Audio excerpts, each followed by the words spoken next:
andai terjadi sesuatu dengan kami bertiga pasca pemeriksaan tanggal 13 November, kami serahkan kepada Anda, kepada rakyat Indonesia perjuangan ini. Sanggup? Kami tidak akan diam, kami tidak akan juga berhenti, karena ini hanyalah awal dari sebuah perjuangan besar. Betul kata Dr. Tifa, 200 tahun yang lalu Pangeran Diponegoro mengawali itu, dan hanya berbekal keyakinan, meskipun akhirnya kalah, tapi sudah menorehkan sejarah. Betul kata Dr. Rismon, di tengah-tengah penyidik yang tidak tahu apa-apa, bahkan memanipulasi, tapi ditorehkan kepada kami, insya Allah kami siap. Mungkin ada 1-2 menit last statement dari Dr. Tifa dulu, nanti Bang Rismon, dan saya tutup lagi untuk pesan tanggal 13.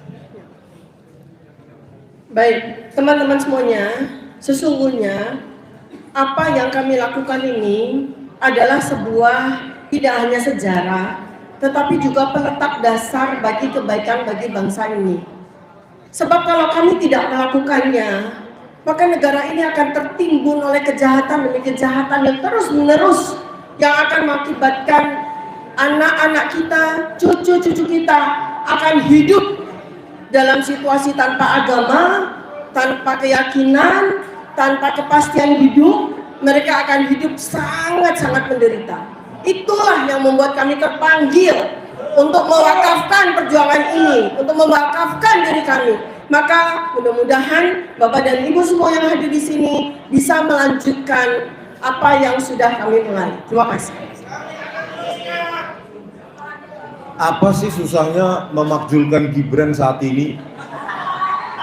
Bukti sudah telak, ijazah SMA nggak ada, raport cuma kelas 1 SMA ditambah diploma. Sudah jelas faktual bahwa Gibran tak punya ijazah SMA, tak lulus ijazah SMA baik dalam negeri dengan sistem pendidikan kurikulum pendidikan nasional maupun pendidikan luar negeri.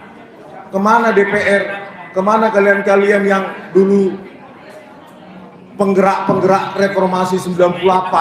Apakah kalian sudah nyaman sekarang?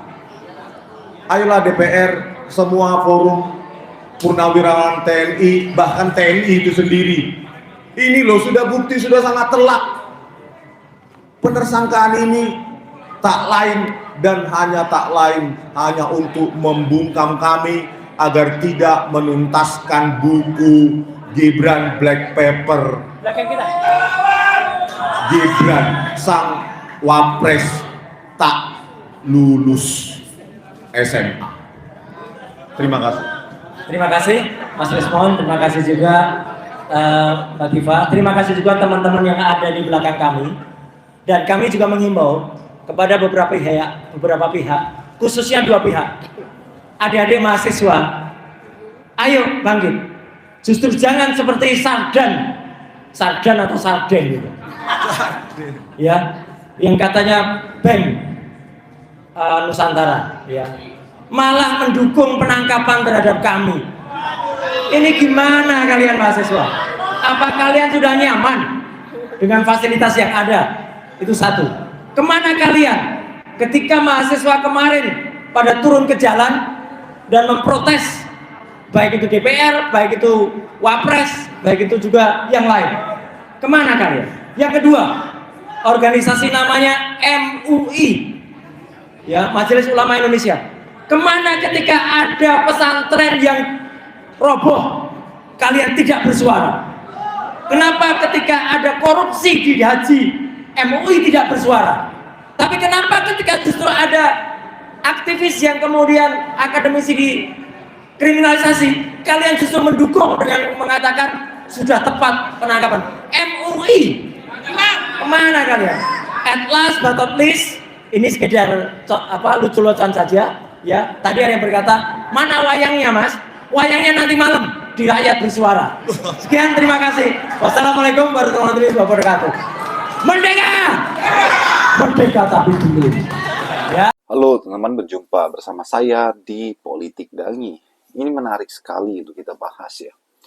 bagaimana konferensi persnya Roy Suryo, Dr. Tifa, bahkan Rismon, teman-teman. Ini terkait dengan penetapan mereka sebagai tersangka kasus ijazah Pak Jokowi.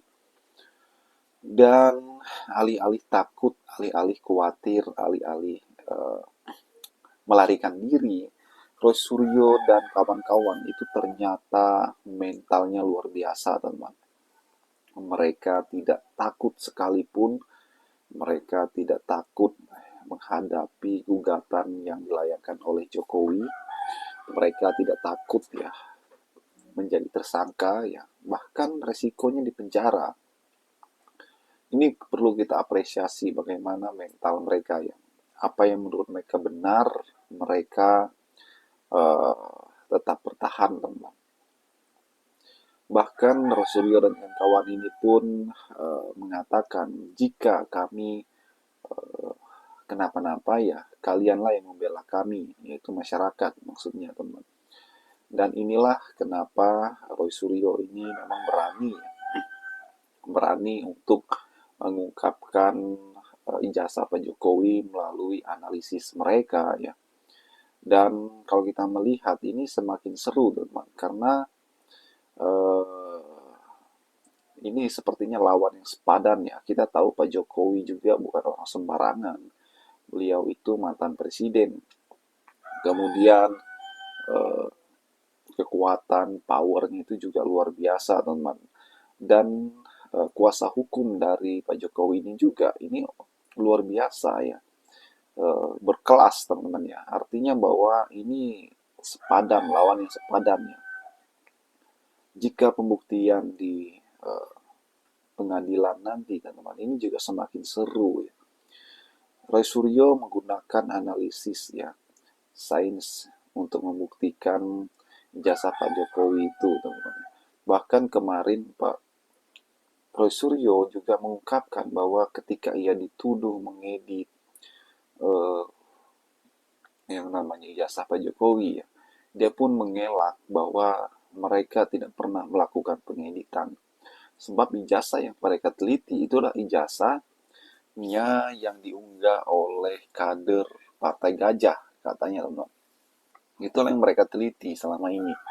Bahkan mereka kemana-mana, mereka pernah ke UGM, mereka pernah ke orang-orang yang berkaitan dengan Pak Jokowi pada masa kuliah, dan itu yang mereka datangi, mencari kebenaran, mencari pembenaran, dan sebagainya.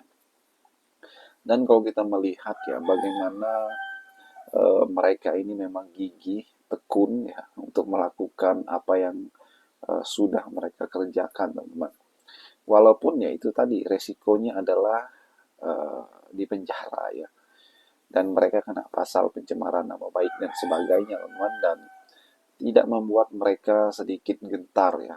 Sedikit pun mereka tidak gentar sebab mereka sudah dari awal melawan Jokowi. Bagaimana menurut kalian?